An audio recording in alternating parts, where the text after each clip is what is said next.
Larry Monaco became actively involved in soccer in 1970 when he helped to establish Soccer on the Hill, the first Washington, D.C. youth soccer league. More than 40 years later, Monaco has a record full of service and positions held to further the advancement of youth soccer, as well as soccer at all levels. Monaco served on the Virginia Youth Soccer Association's Board of Directors from 1984 to 1997. While he has been a mainstay in the Virginia and D.C. soccer scene since the 1970s, Monaco has also impacted soccer nationally. From 2006 to 2010, he served as president of USU Soccer. In his time as president, USU Soccer fully implemented the National League, which has become a highly competitive and popular part of the organization. He also championed the expansion of Soccer Start to Soccer Across America, which helps provide soccer opportunities for youngsters in every area of the country, allowing them to build positive social and life skills for physical and mental development.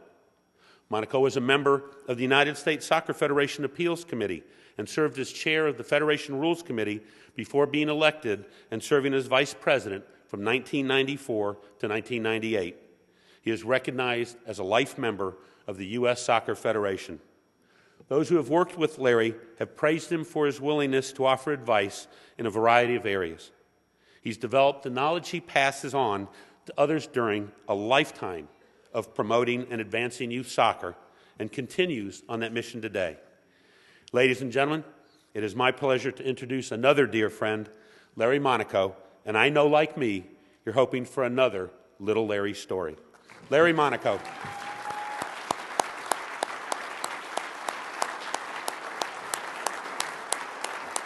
Actually, that's true, John. I do have another.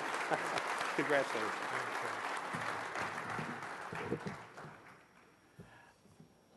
We can let the music wait a few minutes, I hope. And I'm very happy to say that to be inducted at the same time as David Minton, who I consider a great friend and that happened through soccer. What I'd like to do, rather than to say thank you to particular people and groups, is to put an emphasis upon to re-emphasize what we're trying to do and are doing successfully in soccer, youth soccer in particular. So my little Larry story starts off this way. Little Larry was a 5-year-old boy that his mom loved very much and was a worrier. She was concerned about him walking to school every day, to the kindergarten. She walked him to school the first couple of days, but when he came home one day, he told his mother, "That's it. I want to walk to school by myself, just like the big boys do." He protested loudly, and so his mother had an idea about how to handle that. She asked a neighbor, Mrs. Goodnest, if she would surreptitiously follow her son to school at a distance behind him and not let him notice that he was being followed.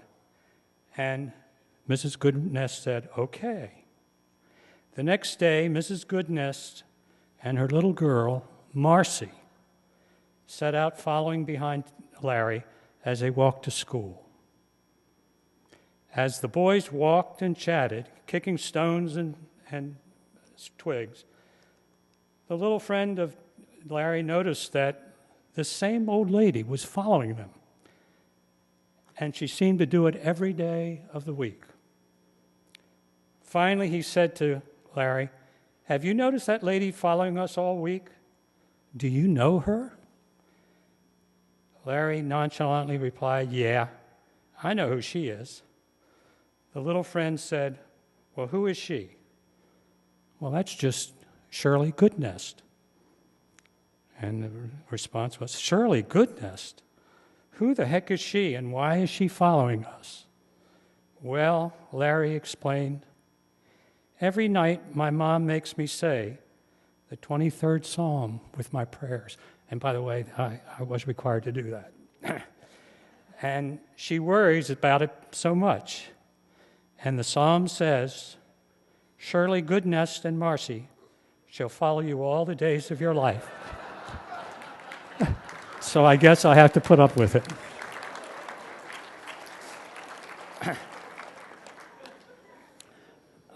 I think that story to say that I take this award as a thanks to all of you. All of you share it with me. And to keep in mind, to be quite frank, my personal life, I've had some ups and downs, some bad things and some good, but mostly good things. And surely goodness and mercy does follow me, has followed me, and continues to follow me. And the latest one is this award. But I think more importantly is to keep in mind why we do what we do. I don't know if any of you know who Dr. George Sheehan was. He was a very famous American runner, very famous trainer of runners and development of the physical body. And he was getting near the end of his life because he had cancer. And they were honoring him, and at the dinner honoring him, he made a talk called "Did I Win?" And it wasn't about did I win the race or did I win the game. It was about did I win as a parent. Dr. Sheehan had a truckload of children. He was a father of 12 children. And he was very thoughtful about whether or not, and he was a great speaker, by the way. He was a phenomenal speaker, phenomenal writer, and even called himself a preacher. And in this last speech he gave, or last talk he gave, he said this: